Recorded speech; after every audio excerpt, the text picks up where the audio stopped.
พี่น้องเจนนี่ได้หมดถ้าสดชื่นติดเสื้อเฮดพี่วีเปิดเผยจากเพจอีจันพี่น้องแล้วกับอันน้องเจนนี่นี่ก็มาโพสต์บอกเองว่าเราติดเสื้อเฮดพี่วีเพราะว่าเราต้องการให้ความรู้ว่าเสื้อเฮดพี่วีนะผู้หญิงวัยเจริญพันธุ์35 ปีนะมีภาวะเสี่ยงต้องบอกก่อนว่าเฮดพีวีต่างกันกับเฮดไอวีนะบางคนที่เข้าใจผิดพี่น้องแล้วบอกว่าผู้หญิงวัยเจริญพันธุ์35 ปีนะเสี่ยงต่อที่สิได้ติดเชื้อเฮดพีวีก็ให้เกิดเป็นมะเร็งปากมดลูกซึ่งเป็นปัญหาระดับต้นๆของหญิงไทยพี่น้องแล้วก็เป็นปัญหาด้านสุขภาพและก็มีวัคซีนสามารถฉีดวัคซีนป้องกันได้เสี่ยงเฮดพีวีมะเร็งปากมดลูกเนี่ยถ้าคอยจำบ่ผิดนี่อยู่ป .6 อายุ12 ปีนี่ละข่อยเคยได้เขียนในเช่นหนังสือจากลูกสาวข่อยมาจากโรงเรียนอยู่ว่าจะอนุญาตให้ฉีดวัคซีนตัวนี้ไหมพนาวานาพอแต่เจนนี่โพสไปปุ๊บว่าเจ้าของติดเสื้อเฮดพีวีหลายคนก็เข้ามาด่าแล้วเป็นอย่างจังติด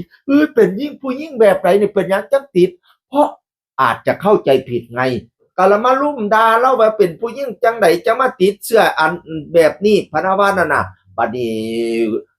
ผู้บ่าววิวสามีคุณเจนก็เลยออกมาฟาดงวงฟาดงาว่าผู้หญิงติดเชื้อเฮดพีวีในประเทศไทยมีเป็นหมื่นคนต่อปีทำไมมึงเลือกมาด่าเมียกูด้อยค่าเมียกูโถไอ้มึงสุราเป็นอย่างมาด่าเมียคอยคนติดเชื้อนี่เป็นหมื่นต่อปีแล้วนะยิวฉัดมงคลออกโรงป้องกันเจนนี่หลังมีข่าวชาวเน็ตคอมเมนต์แซะปมติดเชื้อเฮดพีวีลั่นผู้หญิงติดเชื้อเฮดพีวีในไทยมีเป็นหมื่นทำไมมาเรียกดามยากกูพะนะว่ายิ่วสัตว์มงคลโพดาผู้หญิงที่เคยมีเพศสัมพันธ์แล้วมีโอกาสติดเชื้อเฮดพีวีอย่างหน่อย1 ครั้งในชีวิตประมาณ 80-90% โดยพบผู้หญิงผู้ป่วยมะเร็งปากมดลูกรายใหม่5,200 ถึง 8,000 คนต่อปีอย่างไรก็ตามร่างกายสามารถขับเชื้อออกไปได้เองและไม่ใช่ทุกคนที่จะติดเชื้อและพัฒนาไปเป็นมะเร็งวัชนาผู้หญิงที่ติดเชื้อเฮดพีวีในไทยมีเป็นหมื่นคนต่อปีเป็นอย่างจะมาเรียกดาเนี่ยแล้วการที่เจนออกมาพูดออกมาแทรกความรู้นะที่เจนแล้วมาโพสมาแพร่ความรู้นะเพราะว่าคนไทยนะยังไม่รู้เยอะว่ามีวัคซีนป้องกันและต้องตรวจอันมะเร็งปากมดลูกเป็นประจำ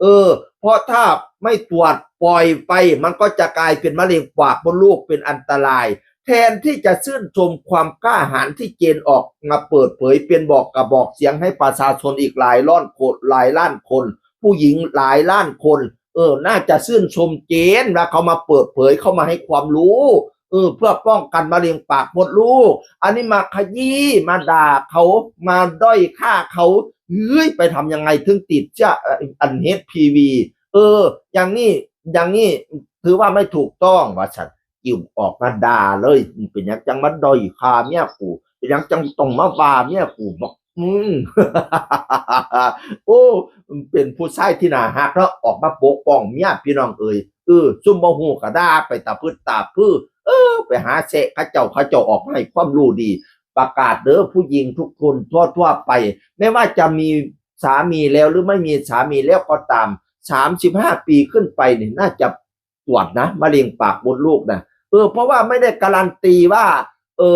คนที่เป็นมะเร็งปากมดลูกเนี่ยจะต้องเป็นคนที่เคยมีเพศสัมพันธ์นะคนที่โสดก็เป็นก็มีนะฉะนั้นแล้ว